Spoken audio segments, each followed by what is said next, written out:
So, as usual, I was talking to myself. So, self, you got anything to say? I was like, yeah, this is going to be a tale of my my near death experience. So, it took place up at Jackson's Point, Lake Simcoe, so north of Toronto. So, gather up. Go up to Jackson's Point, summer day, and end up, I guess, starting this game, if you will, with this guy. And what the game was, we had an air mattress, and one person would get it, and be chilling out, and the other person would come, flip them over, take it, and then the other person would do the same, and we go back and forth. So one time I'm on the air mattress, and I see Tony, doing this thing as I'm expecting him to do, and I see him, so I start like paddling away on the air mattress. So while I'm doing this, he starts saying how like he's getting tired. But I'm thinking it's like a ploy to get me to come over so he can grab it. So I keep paddling, but then I'm like, what if he was, tired?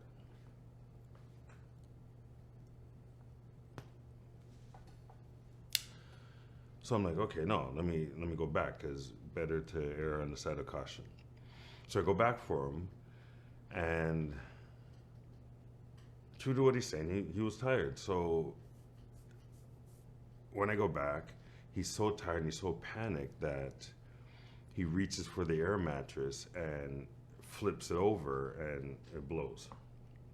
Now, keep in mind, it's not my air mattress. So at this point in time, when it blows away, I'm feeling a certain sense of, no, I'm feeling a sense of responsibility for it. So I'm like, man, I better go get it. So I start swimming after it. Now,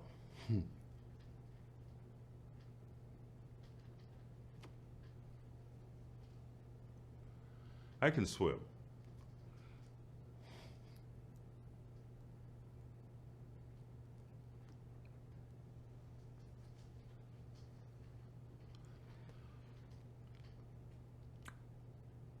So at least I think I can.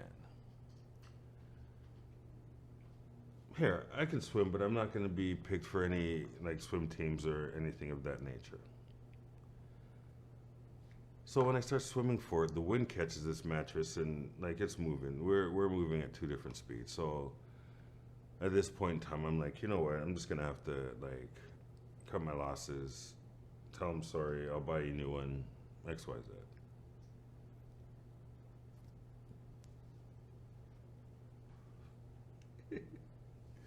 So that's the plan. So when I turn around, I realized that I've like gotten pretty far out. So I think to myself, okay, like better get back. So I start swimming, and I'm like, okay, wait, I'm getting a little tired.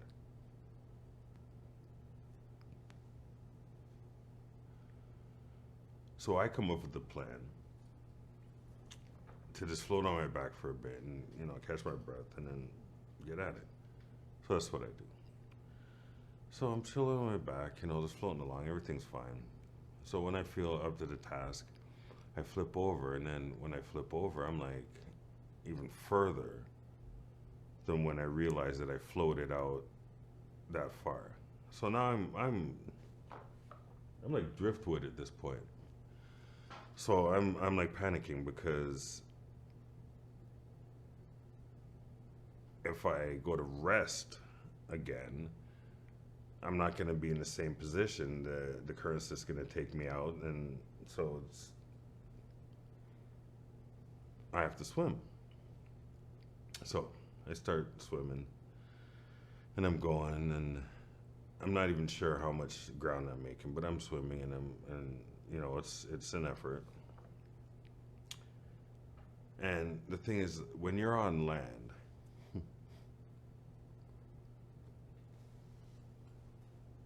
when you're on land and you get tired, you can bend over, put your hands on your knees, catch your breath, and suck some wind.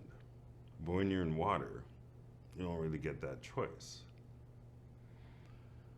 So I'm, getting tired, so I'm taking deeper breaths, but I'm starting to realize that there's a lot of water and less air. So, I'm swimming, and it's funny how even though you're in a situation, you try to rationalize it and tell yourself it's not that bad, or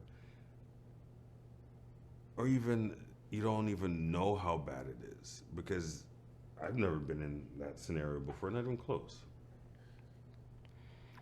So thoughts start going through your head. So I'm like, am I drowning? So no, man, yeah, I'm drowning. So I'm pretty sure this is what it's like to drown. I've never been here before, but pretty safe bet I'm going through it. So I'm, kicking, gasping for air. No, I'm not moving anywhere. I'm not making any ground at this point in time. I'm trying to tread water here, and I emphasize trying.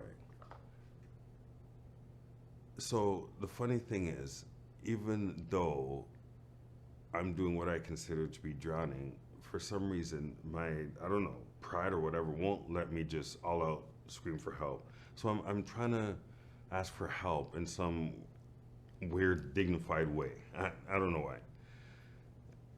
Until it got to the point where I'm like, yeah, this I can't play anymore. So I'm yelling at the top of my lungs. Now, keep in mind, it's a summer's day, so there's people screaming, kids carrying on, jet skis, motorboats, like there's all kind of commotion going on there. So nobody hears me. Now,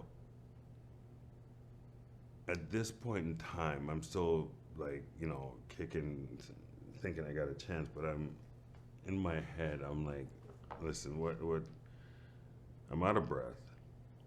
Nobody can hear me. There's nothing for me to hold on to. Like, what am I going to do here? So, I mean, to be honest, I just accepted it. So I stopped swimming. Now, as I'm like sinking, I don't know if anyone has ever seen those movies where they say your life flashes before your eyes.